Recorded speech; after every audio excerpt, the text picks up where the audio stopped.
सबसे पहले तो मैं पूरे देशवासियों का बहुत बहुत धन्यवाद कहना चाहती हूँ, आप मीडिया पर्सन्स का भी, क्योंकि आप लोग ही हम लोगों को इतना through out the journey wrestling में आपने सपोर्ट किया है।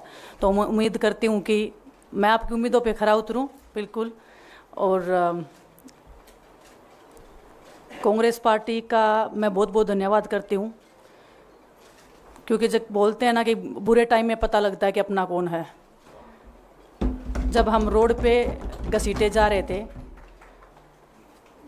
तो छोड़ के बीजेपी को देश में जितनी भी पार्टियां हैं वो हमारे साथ में थी, हमारे दर्द को समझ पा रही थी, हमारे आंसुओं को समझ पा रही थी।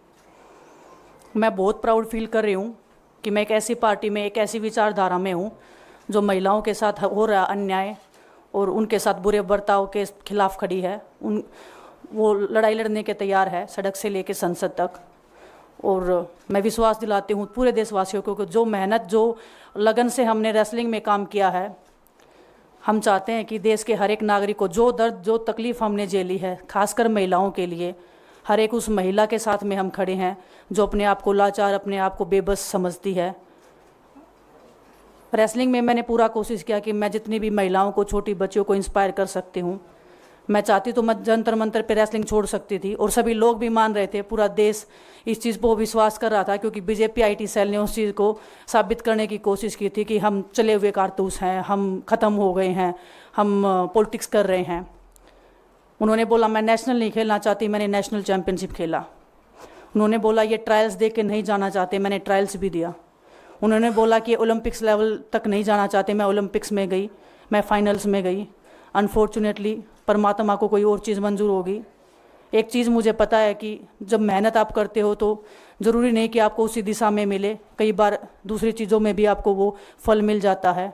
और परमात्मा ने मुझे मेरे देश के लोगों की सेवा करने का जो मौका दिया है, वो मैं मानती हूँ कि उससे बड़ा पुण्य का काम कोई नहीं हो सकता है। मेरे लिए बहुत प्राउड की बात है। बहुत एक मैं नई पारी की शुरुआत कर रही हूँ आज से। मैं चाहती हूँ कि जो हमने फेस किया एज ए खिलाड़ी होने के नाते, उन सब खिलाड़ियों को वो चीज़ ना फेस करनी पड़े। हम उनकी लड़ाई में साथ हैं। शायद उनको आज हिम्मत मिले कि जो पार्टियां पावर में रहती हैं शायद वो साथ में नहीं खड़ी हों, लेकिन उनके बहन भाई हैं जो उनके साथ में खड़े हैं। और हमें पता है स्पोर्ट्स में कितना गलत होता आया है, नहीं बोल पाते हैं खिलाड़ी। आप हमसे देख लो, बजरंग के ऊपर डोप का बैन लगा दिया 4 साल का, सिर्फ किसी लिए कि सिर्फ उन्होंने आवाज़ उठाई थी हमारे साथ बैठ के। तो उसका भुगतान हम कर रहे हैं, आज तक कर रहे हैं, लेकिन हम डरेंगे नहीं, पीछे नहीं हटेंगे।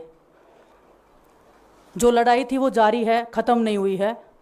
कोर्ट में हमारा केस चल रहा है, वो लड़ाई भी हम जीतेंगे, ज़िंदगी की जंग भी हम जीतेंगे।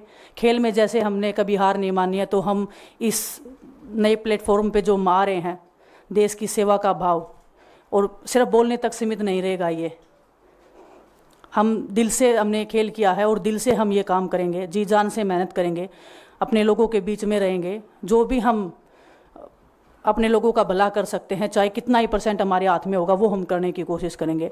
और मैं अपनी बहनों को बताना चाहती हूँ कि आपकी बहन आपके साथ में है। किसी भी मुसीबत में, किसी भी पल, किसी भी क्षण आप ऐसे मत समझना कोई भी आपके साथ में नहीं है।